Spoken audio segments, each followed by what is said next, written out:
Hi, hello! Isang magandang umaga, tanghali, hapon, gabi sa inyong lahat. Anong oras man ninyo napapanood ang video ito? Tayo po muli itutunghay ng ating pagbasa para naman sa araw po ng Huwebes, July 4, 2024. Hahanguin natin ang mabuting balita sa Ebanghelyo ni San Mateo. Ang kabanata ay mga talata 1 hanggang 8. Noong panahong iyon, sumakay si Jesus sa bangka, tumawid sa kabilang ibayo at tumuloy sa sariling bayan. Pagdating niya roon, dinala sa kanya ng ilang katao ang isang paralitikong nakaratay sa kanyang higaan. Nang makita ni Jesus kung gaano kalaki ang kanilang pananalig, sinabi niya sa paralitiko, "Anak, lakasan mo ang iyong loob. Pinatatawad ka na sa iyong mga kasalanan." Sinaloob ng ilang eskribang naroroon, nilalapastangan ng taong ito ang Diyos. Ngunit batid ni Jesus ang kanilang iniisip, kaya sinabi niya, "Bakit kayo nag-iisip ng ganyan? Alin ba ang mas madali?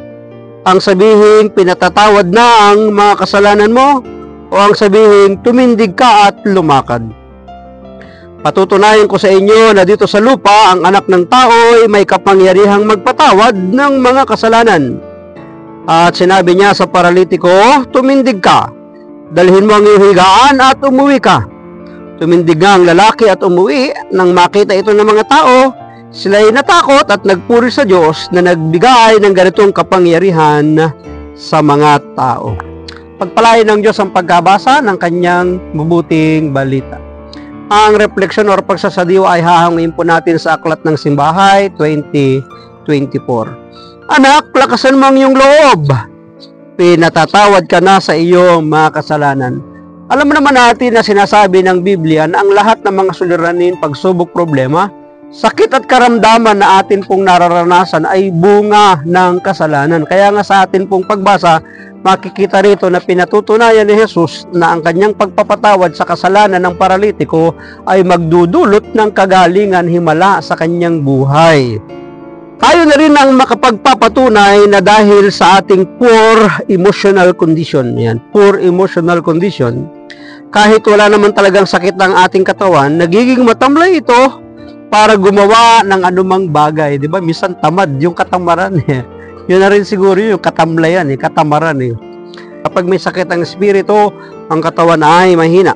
Kapag may sakit ang kalooban, tiyak na mararamdaman ito ng buong physical na katawan. Totoo yan. Marami sa ating nakakaranas yan. Kahit po ang inyong kapatid na ito, minsan nakakaranas na minsan ang ating espiritu ay may sakit. Kaya nararamdaman ng aking katawan yung sakit ng aking espiritual. Kapag may sakit ang kalooban, tiyak na mararamdaman ito ng buong physical na katawan. Kung maganda at masaya ang disposition, gumagaan ang pakiramdam ng katawan. Malinaw na hindi lamang pisikal ang karamdaman ng tao, mayroon ding espiritual na pangailangan ng ating buong katauhan. Kailangan pagalingin din. Sa ganitong kaisipan, maaari nating maunawaan na sa pagdadala ng mga kaibigan sa paralitiko para ilapit kay Jesus upang pagalingin, kapansin-pansin ang unang ibinigay ni Jesus ay ang kapatawaran ng kanyang mga kasalanan. Lakasan mo ang iyong loob, pinatatawad ka na sa iyong mga kasalanan. Totoo yun.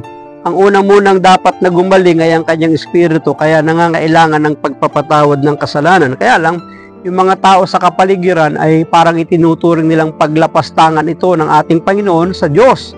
Pero sinasabi ni Jesus, patutunayan niya na dito sa lupa, ang anak ng tao ay may karapatan na makapagpatawad sa kasalanan ng tao. Anuhin nga naman ang tao ang isang malusog at malakas na katawan kung may sakit naman ang kanyang kaluluwa dahil sa kanyang mga kasalanan. Kaya nga, yun yung unang dapat na pagalingin sa atin ng Diyos, yung ating espiritu, yung ating kaluluwa, upang mabanaag at maranasan ng katawan yung kasiglahan ng espiritu o ng kaluluwa na pinagaling ng ating Panginoon. Kaya nga pagnilayan, pansamantala lamang ang pagpapagaling sa ating katawan sapagkat papanaw din tayo. Totoo yun. Ngunit ang pagliligtas ng Diyos sa ating kaluluwa, yan ay magpasawalang hanggan. Maraming salamat at pagpalain po tayo palagi ng ating Panginoon. Ang akin lamang pong palaging sambit, I love you with the love of the Lord. Bye-bye and bye-bye. Thank you Thank you for your smile.